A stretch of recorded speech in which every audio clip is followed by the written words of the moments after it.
Carl Jung once said, "Until you make the unconscious conscious, it will direct your life, and you will call it fate."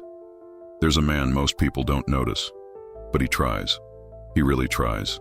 He's smart, well-read. He goes to the gym regularly. He's polite, thoughtful, even witty when the moment calls for it. By all accounts, he should be successful in love, and yet, something's missing. Every conversation with a woman seems to drift into the same frustrating dead end. He can't put his finger on it, but the spark just isn't there. She laughs politely, nods her head, maybe even says, "You're such a nice guy." But the connection never runs deep. There's no weight to it, no magnetism, no charge. He thinks, do I need more confidence? Do I need to dress better? Should I be more assertive, less available, more alpha? He scrolls through videos online, takes advice from dating coaches, tries to act bolder, colder, less emotional. But deep down, he feels fake. None of it changes how women respond to him, and that gnawing question lingers. What is it they really want? Carl Jung wouldn't have answered with tactics. He wouldn't have told this man to say a clever line or pretend to be indifferent. Instead, Jung would have looked at him with a quiet firmness and said, "You haven't met yourself yet. You haven't faced the shadow, the hidden part of you that you fear, repress, or deny, the rage you bury, the vulnerability you disguise, the desire you won't name. Until you confront it, you'll always be split. And that split is what she senses." See, attraction is not about putting on a mask. It's about taking one off.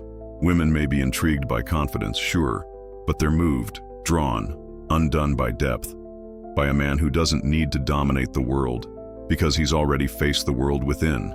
And let me be clear, this depth has nothing to do with being emotionally needy or oversharing. It's not about being weak or vulnerable for attention. It's about being whole. A man who is whole doesn't chase approval. He doesn't perform. He doesn't fake mystery. He is mystery. Because he's in touch with the parts of himself that most people run from. This video is not for the faint of heart. It's not about tricks or shallow confidence. It's not about manipulating desire. It's about revealing a deeper truth that Carl Jung spent his life trying to help us understand, that until a man meets his unconscious, his shadow, his anima, his chaos, his unmet potential, he will live a shallow life. He may function, he may succeed, he may be liked, but he will not resonate. And women, especially women who are evolved, feminine, intuitive, they don't fall for the superficial. They fall for a vibration, for presence, for the felt sense of a man who has gone to the depths and returned. So, if you've ever felt invisible, if you've ever wondered why she lost interest, if you've ever heard the words, "You're great, but something's missing," then perhaps it's time to ask, am I truly showing up as a whole man, or just a well-groomed fragment? In this video, we'll follow two stories. One about a man, John, who tries everything modern dating tells him to do and fails. And another about a woman, Anna, who finds herself mysteriously drawn to a man who doesn't try at all. Because he's become what most men fear becoming: integrated, whole, real.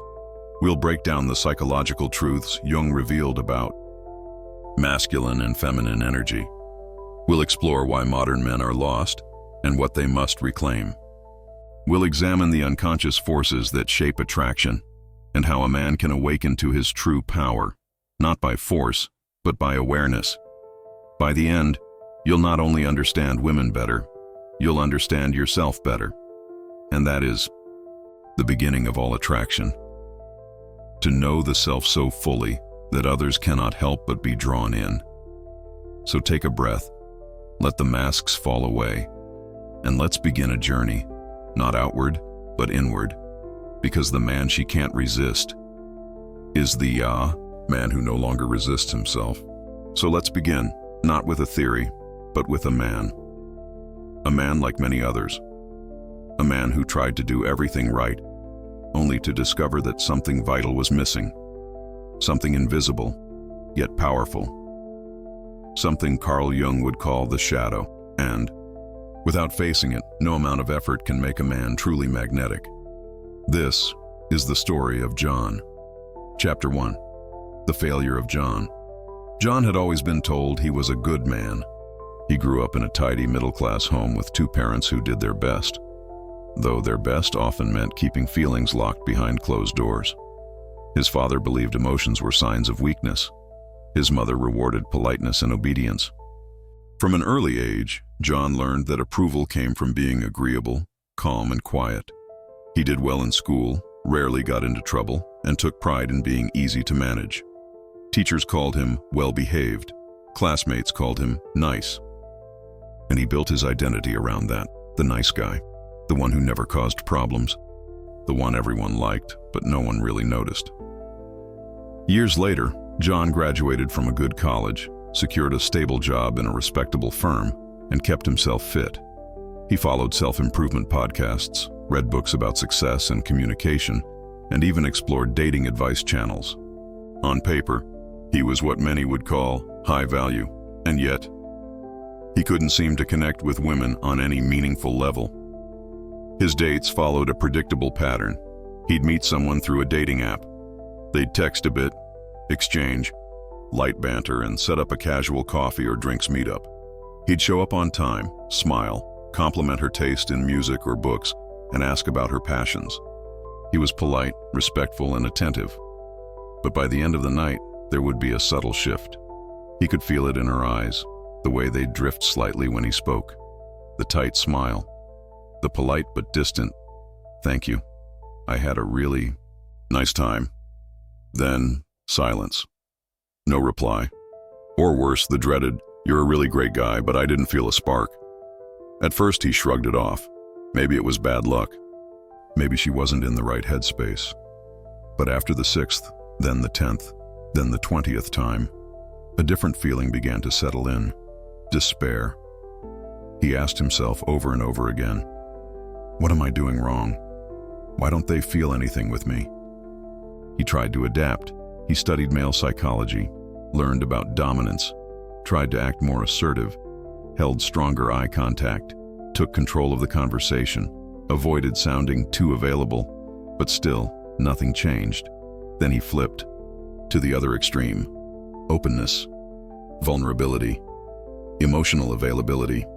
He shared stories from his past, told them about the loss of his grandmother, about the time he felt directionless in his career. But even that, he noticed, didn't seem to move women closer. If anything, they pulled away faster. It was during one particular date with a woman named Mia that something inside John cracked. Mia was captivating, elegant, intelligent, self-possessed. She asked thoughtful questions, looked him directly in the eye, and carried herself with quiet strength. John felt something he hadn't felt in a long time, the urge to impress. Over the course of 3 dates, John put his best foot forward. He was charming, kind, funny, and considerate. He paid for dinner, remembered the details she shared, complimented her insights. And on the 3rd date, as they sat at a candlelit table in a cozy corner of a jazz bar, John leaned in, smiled, and said, "I really think we have something special." Mia's smile faded slightly. She tilted her head and asked softly, "John, can I ask you something?" "Of course," he replied, still confident. "Who are you, really?" John froze. I don't understand."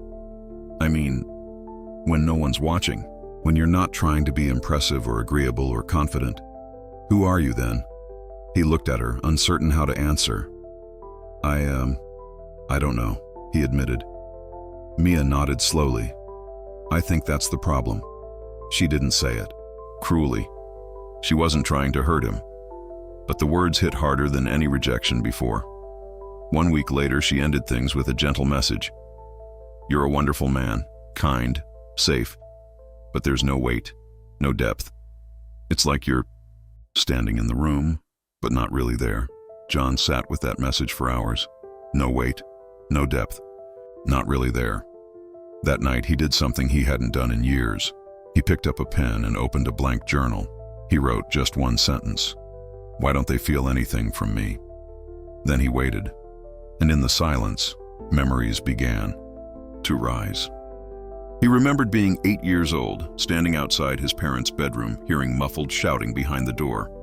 He'd crept away and hidden in the laundry room, curled up behind the washing machine, whispering to himself, "Be good. Be quiet. Don't make things worse." He remembered how proud his mother looked when he didn't cry at funerals.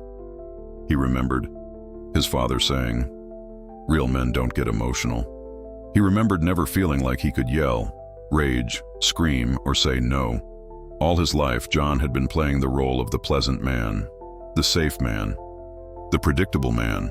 But deep inside, under layers of control and politeness, there was a part of him that had never been seen, never been expressed, never even been named. Carl Jung would call this the shadow, the rejected, disowned parts of the self that we repress to stay socially acceptable, the parts we hide to stay good. And John's shadow was vast. It held his anger, his lust, his pain, his hunger for danger, his need to be seen, raw and real, without the polish. And the truth is, women could feel the absence of that shadow in him. Not consciously, but intuitively. They weren't rejecting him because he wasn't handsome or kind. They were rejecting him because he wasn't whole. There was no polarity, no edge, no mystery, no sense of a man who had been through fire and come out forged. John stared out the window that night, city lights glowing faintly in the distance. He realized he had built a life that was admirable but lifeless. The scary truth wasn't that women weren't choosing him. It was that he had never truly chosen himself. And maybe, just maybe, that was the first real step toward change. Chapter 2. The Shadow, Jung's Key to Wholeness. Carl Jung once said, "Everyone carries a shadow, and the less it is embodied in the individual's conscious life, the blacker and denser it is." When John sat before that blank journal, haunted by Mia's words, "There's no weight to you," he wasn't just facing rejection. He was being called inward. What Mia sensed, and what John couldn't yet name, was something Carl Jung dedicated his life to exploring: the shadow. But what exactly is the shadow? In Jungian psychology, the shadow refers to all the parts of ourselves that we have rejected, repressed, or denied. It's not just the dark parts like anger or envy. It's everything that doesn't fit our socially accepted self-image. For John, that image was the good guy. Polite, agreeable, responsible, pleasant, and completely emotionally flat. He had spent decades constructing a persona he believed the world wanted, but the more refined that surface became, the more invisible he felt. Because what he built was not a man. It was a performance. The shadow is created the moment a child learns that certain emotions are unacceptable. When a boy is punished for crying, he hides his sadness. When he's mocked for being too sensitive, he disowns his softness. When he's told anger is dangerous, he buries his fury under fake calm. These emotions, however, do not disappear. They simply descend into the unconscious, forming what Jung called the personal unconscious, the basement of the mind where all unwanted feelings, impulses, memories, and potentials are stored. Over time, this disowned material develops a life of its own. It begins to leak out in unexpected ways: passive aggression, emotional numbness, sudden outbursts, depression, lack of sexual energy, repeated failures in intimacy. You can see it in John's life. He wasn't failing in any dramatic way. He wasn't toxic. He wasn't cruel. He was just invisible. Women didn't leave him because he was unkind. They left because they couldn't feel him. There was no energy behind his words. No fire, no charge, no presence. He was so busy being good, he had forgotten how to be whole. This, Jung would say, is the tragedy of modern man. We try so hard to be civilized, rational, and composed that we amputate the very parts of ourselves that make us alive. And when we do that, we don't become better men. We become hollow ones. Here's the paradox. The more you deny your shadow, the more power it has over you. The less aware you are of your unconscious motivations, the more you are driven by them. This is why Jung said, "Until you make the unconscious conscious, it will direct your life, and you will call it fate." Let's pause and reflect on this. How many times have you said to yourself, Why do I keep attracting the same kind of woman? Why do I freeze in emotionally charged moments? Why can't I express what I really want? Why does my life feel like a script I didn't write? These are not surface-level problems. These are signs that your shadow is running the show. In John's case, the shadow held everything he learned to avoid. His need for power, his fear of abandonment, his suppressed sexuality, his desire to rebel, his longing to be seen for more than his politeness. But because he was unaware of these parts, they ruled him from behind the curtain. So what does it mean to integrate the shadow? It does not mean acting out your worst impulses. It does not mean becoming reckless, aggressive, or manipulative. It means becoming conscious. It means saying to yourself, yes, I am capable of anger. Yes, I have selfishness. Yes, I crave approval and fear rejection. Yes, I sometimes fantasize about power. And I will no longer pretend these parts of me don't exist. When you bring your shadow into awareness, something profound happens. You stop being controlled by what you don't understand. You become grounded. You become real. You become magnetic. Because people, especially women, can feel when a man is whole. Wholeness is not about perfection. It's about congruence. A congruent man walks into a room and carries his truth with him. He doesn't need to posture or pretend. His energy speaks louder than his words. He doesn't flinch in silence.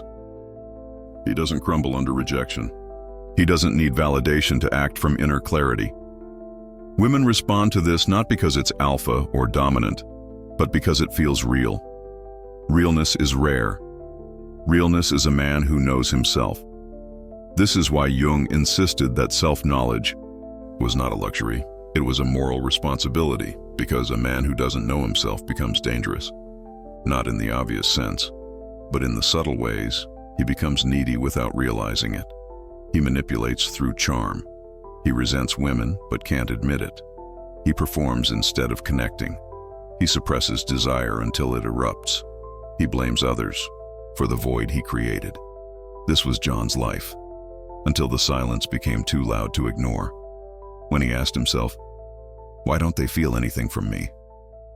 He was knocking on the door of his shadow. The question is, would he dare to open it? Because here's the truth Jung would whisper to every man struggling to be seen. Your depth does not come from what you know. It comes from what you've faced, especially the parts you wish never existed. So how do you begin shadow work? You start small. You watch your reactions. You notice your triggers. You write down the thoughts you're ashamed to admit. You ask yourself, what am I pretending not to feel? What did I learn was unacceptable in me? Who am I trying to be, and at what cost? You begin to feel, to remember, to breathe into the parts of you that have been locked away for decades, and slowly, something shifts. You stop chasing. You stop faking. You stop needing. You start radiating something deeper, a quiet power, a settled energy, an embodied presence that says, I am here, I have met myself, and I am not afraid. That's the kind of man women are drawn to. Not because he's perfect, but because he's real. That's the kind of man John was being invited to become. And that's the kind of man you can become too. But first, you must face the shadow. So what does it look like, this integration Jung speaks of? What happens when a man does the inner work? When he stops performing and starts being? To answer that, let's turn our eyes to someone on the other side of John's struggle. Not another man, but a woman. A woman who had met enough masks to recognize something real when it walked in. This is the story of Anna, and the man who didn't need to impress her to be unforgettable. Chapter 3, The Encounter. When Anna met the man who didn't perform. Anna had always seen more than she let on. It wasn't just intuition. It was pattern recognition. After years of dating, watching, listening, and being let down, she could tell within minutes whether a man was operating from depth or from performance. And truthfully, most were performing. They had learned the lines. They knew how to appear confident. They'd mastered the game of eye contact, teasing, and strategic aloofness. But something was always missing: sincerity, gravity, soul. Anna wasn't looking for fireworks or fairy tales. She wasn't waiting for a night or a project to fix. What she craved was simple, yet rare: a man rooted in himself. She met Elias on an otherwise forgettable Saturday night. A mutual friend had invited her to a small rooftop gathering in the city. Wine, music, low conversation. She wasn't planning on staying long. But then, he looked at her. Not the quick glance most men give when scanning a room. Not the hungry gaze of lust. Just a still, steady look. One that didn't demand or dodge, but saw. He didn't smile right away. He nodded, and with quiet certainty said, "You move like someone who doesn't belong to this world entirely." She blinked. "Excuse me?" Elias smiled now, just slightly. "It's a compliment." That was the beginning. Their first conversation didn't start with flirtation. It started with silence. Not the awkward kind, but the rare, open kind. The kind that doesn't rush to fill space because both people feel safe enough to let it breathe. He didn't ask where she worked. He asked, "What dream did you give up too early?" He didn't try to make her laugh. He made her think. Anna was intrigued and unnerved. This man wasn't doing anything she'd come to expect. He wasn't leading with charm, nor apologizing for presence. He wasn't chasing. And yet somehow she felt pulled. They parted that night with a quiet, "It was good talking to you." No request for her number. No pressure to meet again. Just space. 3 days later, she received a message through their mutual friend. "If she'd like to talk again, I'd like that. If not, I still appreciate the conversation." It was the first time in years Anna chose to say yes with her whole self. Their second meeting was a walk. Not dinner, not drinks. Just a park in early fall, with leaves shifting and light stretching. Long shadows. Elias moved slowly, not lazily, but consciously.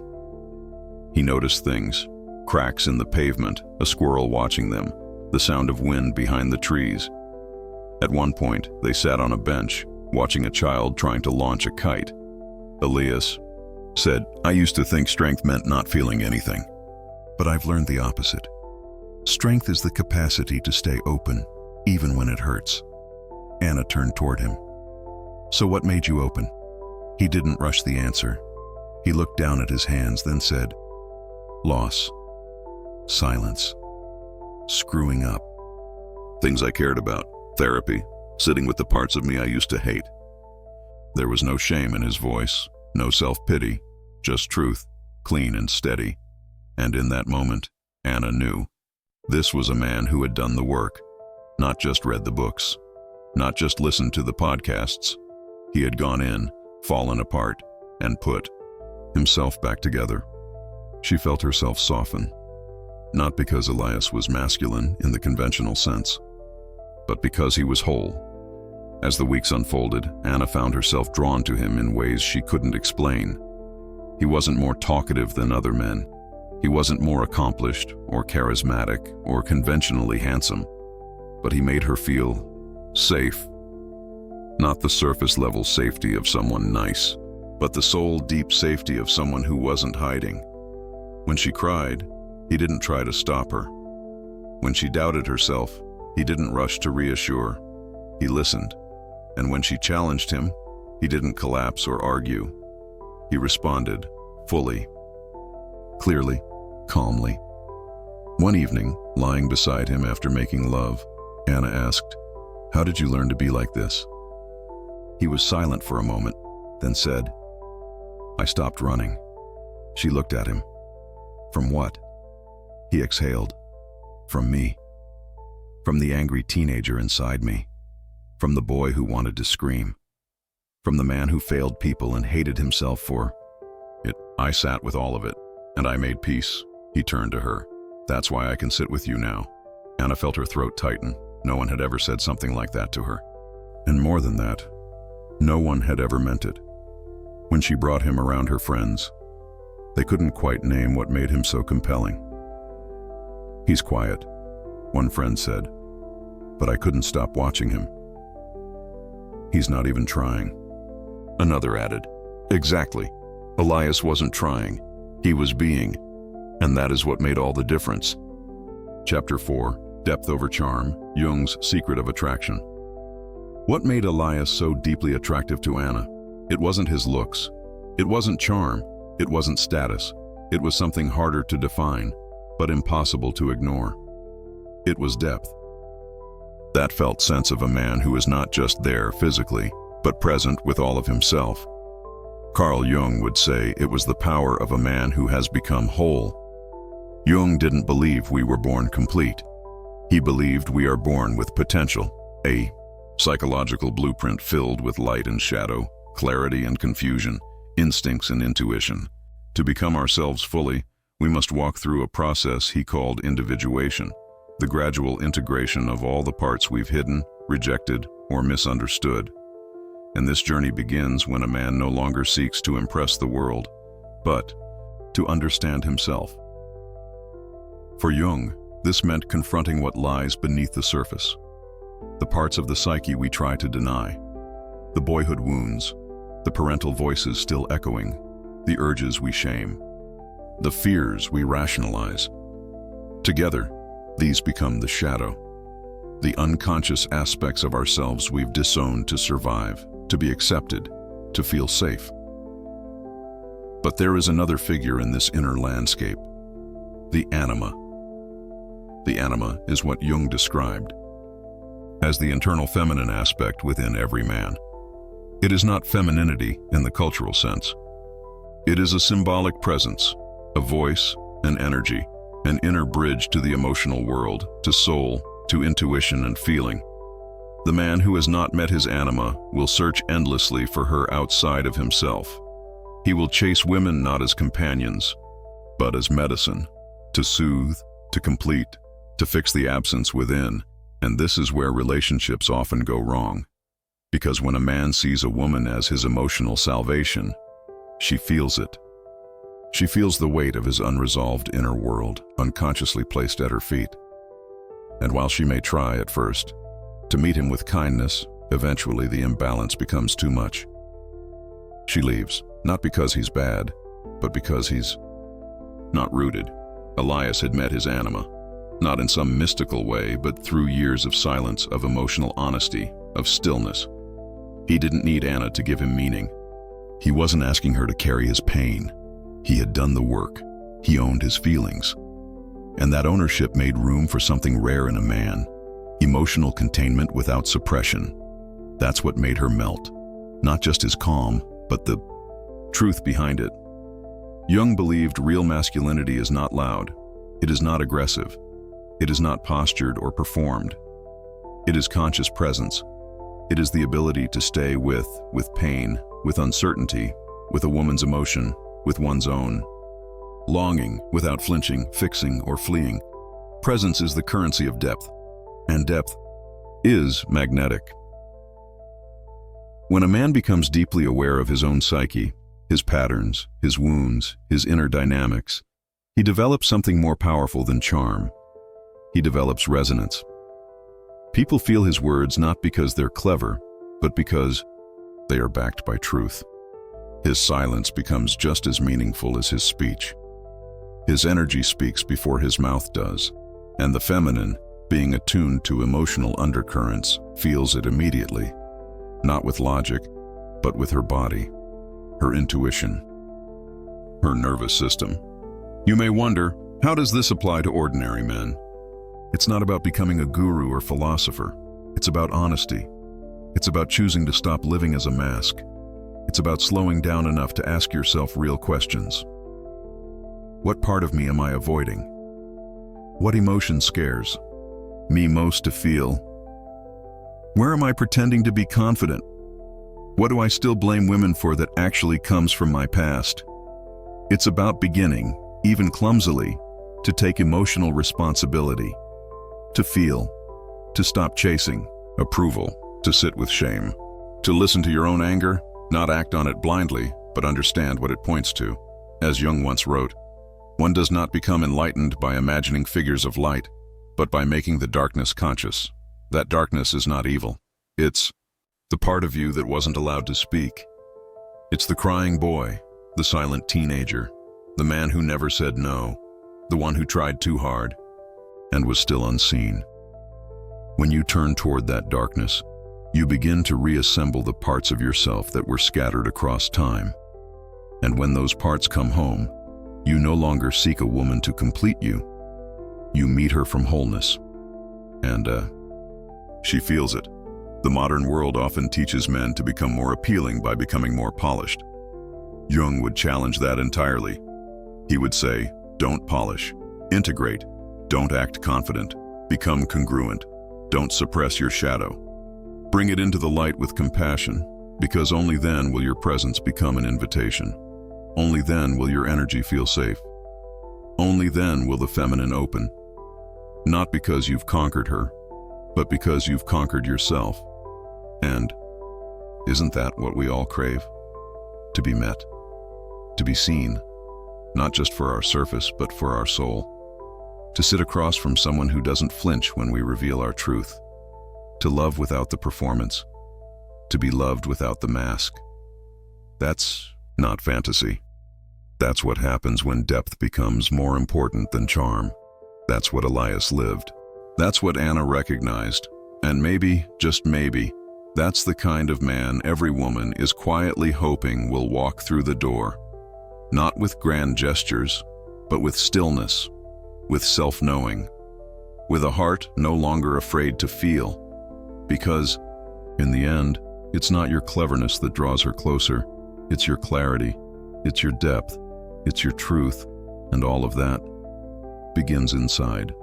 Chapter 5, Real-World Reflections. Depth in a surface-driven society. Carl Jung lived in a world without smartphones, dating apps, or digital personas, and yet his warnings about the shadow, the false self, and the unintegrated psyche seem to have been written for the modern age. We live in a time of noise, constant, curated, optimized, likes over love, attention over awareness, performance over presence. And yet, beneath all of it, there's a quiet, aching hunger for something else, depth, something real, something still, something true. This is where Jung's wisdom reclaims its urgency, not as theory, but as a survival skill for the soul. Let's take this further and explore. What does the Jungian model of attraction, wholeness, and shadow integration actually look like in today's world? 1. Dating in the digital age. When charm isn't enough in today's dating culture, the formula is clear. Great photos, plus clever profile, plus smooth conversation. Success. That's the game. And yet, the results are often empty. He was attractive, but I didn't feel anything. He said all the right things, but something was off. He seemed perfect, until I met him. Sound familiar? Beneath the aesthetics, something deeper is missing. Energetic integrity. Modern dating is often a battlefield of personas. Men project confidence while carrying deep insecurity. They perform masculinity while repressing pain. They say what they think women want to hear, but their body language betrays fear or neediness. Women, especially those emotionally attuned, feel this instantly. They may not know why, but they feel misalignment, and so they quietly withdraw. Real attraction doesn't happen through techniques. It happens when a man is congruent, when his outer self matches his inner life. Jung would say, when the shadow is not hidden, but integrated, when a man speaks from his center, not from his script. This is why so many high-performing, good men still feel invisible in love. They're doing everything right, but it's all surface. There's no weight, no gravity, no soul. Elias was attractive because he had done the work. He wasn't charming, he was real, and real in a world of performance is irresistible. The workplace leadership. Without performance, now imagine this, in the corporate world.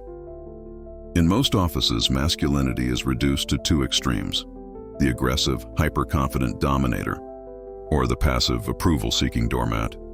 Neither is grounded. Both are masks. But there is a third type of man, and you know him when you see him. He's not the loudest. He doesn't interrupt to prove his point. He rarely raises his voice. But when he speaks, people lean in. When he walks in, the room stabilizes. This man is not performing leadership. He is leadership. Why? Because he's met himself. His confidence isn't inflated, it's earned. He's not reactive because he's not living in unconscious fear. He doesn't need control because he trusts his inner compass.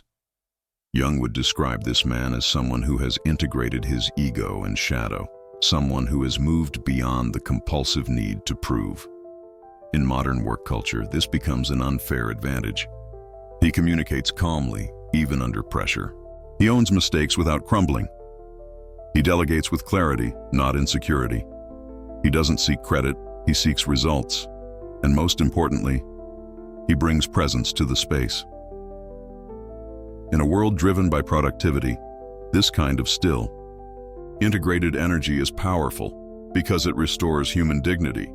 He doesn't just succeed, he elevates the room. Social media, where the persona becomes the prison. Now let's talk about something even more insidious, our online selves.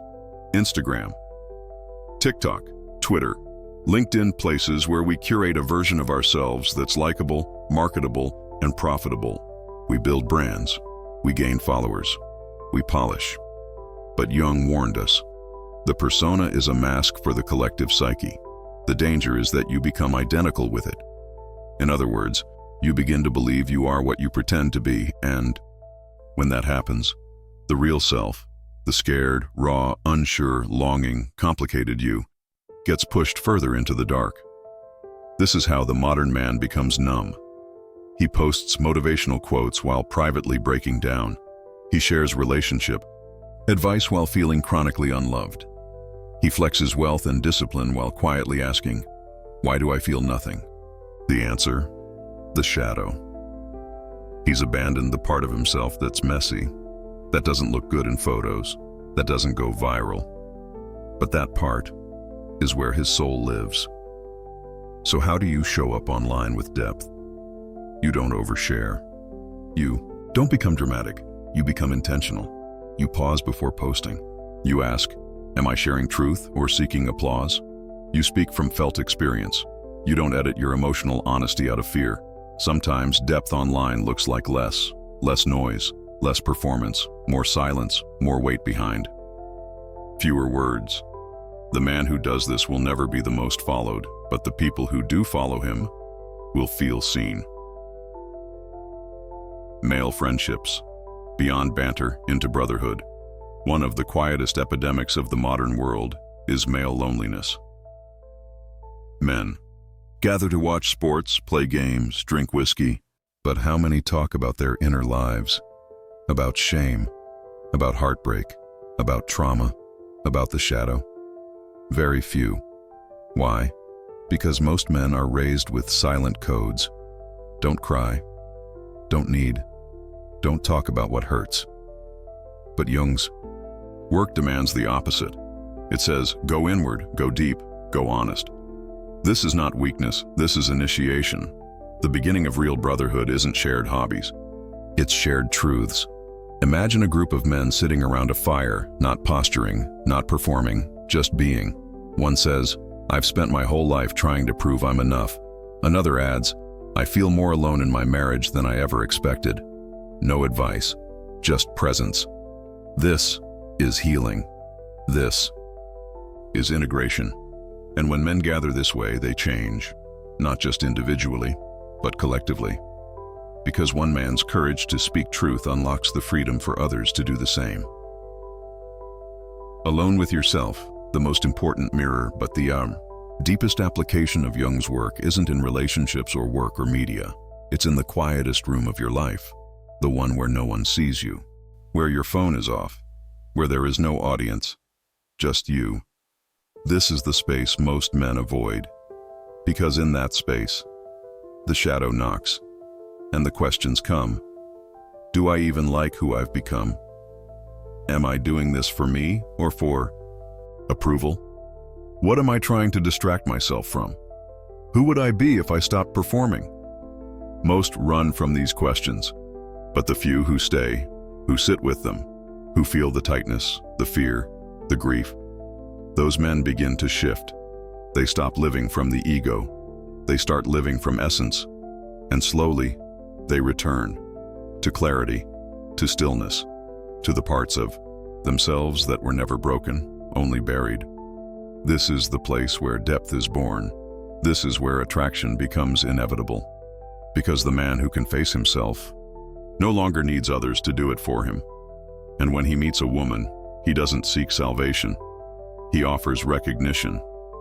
In the modern world, everything invites you to stay shallow, to hustle, to hack, to mask.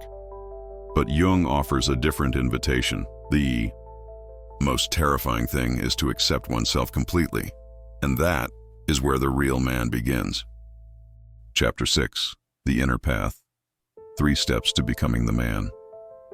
She feels. Now that we've journeyed through the theory, the stories, and the timeless insights of Carl Jung, one question remains: where do I begin? Not in books, not in bravado, but in yourself. This is not about becoming perfect. It's not about adding more layers. It's about peeling them back, gently, honestly, one truth at a time. Here are 3 simple, powerful, and deeply transformative steps to begin walking the path of inner integration. Not someday, but now. Step 1. Face the shadow. This is where it all starts. Not with fixing, but with facing. The shadow is not your enemy. It's not something to eliminate. It's everything you've hidden in order to be accepted, and it's silently shaping your choices, your attraction, your energy. So how do you begin? Start by asking hard, honest questions. What parts of me do I judge or suppress? When do I fake confidence instead of admitting fear? Who am I trying to be, and why? Then sit with what comes. Write it. Say it aloud in a private space. Talk to someone you trust, or simply feel it. The shadow doesn't need punishment. It needs your presence. It needs to be acknowledged, not acted out. You don't need to post it. You don't need to solve it in one night. You just need to stop running from it. Because when you face the shadow, you reclaim the energy it holds. And that energy becomes your power, not over others, but over yourself. The man who has met his shadow walks differently. He no longer fears being exposed, because he's already seen what's inside. He carries himself with quiet, grounded gravity. That gravity is what people feel before you even speak. Step 2. Cultivate emotional stillness. Once the shadow is faced, something new opens within you, space. And in that space, your nervous system begins to soften. This is where many men get lost. They've been told, don't feel, don't pause, just push. But true masculine energy isn't about constant motion. It's about containment, the ability to stay present with emotion, not suppressing it, not exploding with it, but holding it. This is what makes a woman feel safe. This is what makes you feel clear. So, how do you develop stillness? Start with silence. 5 minutes a day. No phone, no music, just you, breathing, watching what comes. You'll feel fidgety at first. Your mind will wander. Your body may resist, but keep going. Stillness isn't the absence of noise. It's the ability to remain unmoved within it. And over time, this practice changes everything. You stop reacting impulsively. You listen more deeply. You speak with intention. Your energy becomes grounded, even in chaos. This is the kind of man who can sit across from someone in pain and not rush to fix it. The kind of man who doesn't need to fill every silence. The kind of man who doesn't lose himself when emotions rise. This is what real presence feels like. And in a world that is loud, fast, and constantly afraid of silence, that stillness becomes a superpower. Step 3. Lead with wholeness. The final step is not about self-improvement. It's about self-expression, but from a place of wholeness, not performance. Too often men ask, What do I say to impress her? How do I act to get attention? What version of me do I need to be? The answer, through Jung's lens, is clear. None. You don't need a version. You need alignment. When you've done the inner work, when your shadow is faced, your emotions are grounded. You stop trying to be someone. You become someone. You walk into a room and you don't search for validation. You offer energy. You speak with clarity because you're not rehearsing. You listen with presence because you're not planning. You attract, not through strategy, but through resonance. And this is the paradox. The more real you become, the more you draw in the relationships, opportunities, and moments that are real. This doesn't mean you'll never be rejected, but it does mean that when someone walks away, they're walking away from truth, not illusion. And that is a freedom most men never know. Leading with wholeness means carrying your past without shame. It means speaking your truth without fear.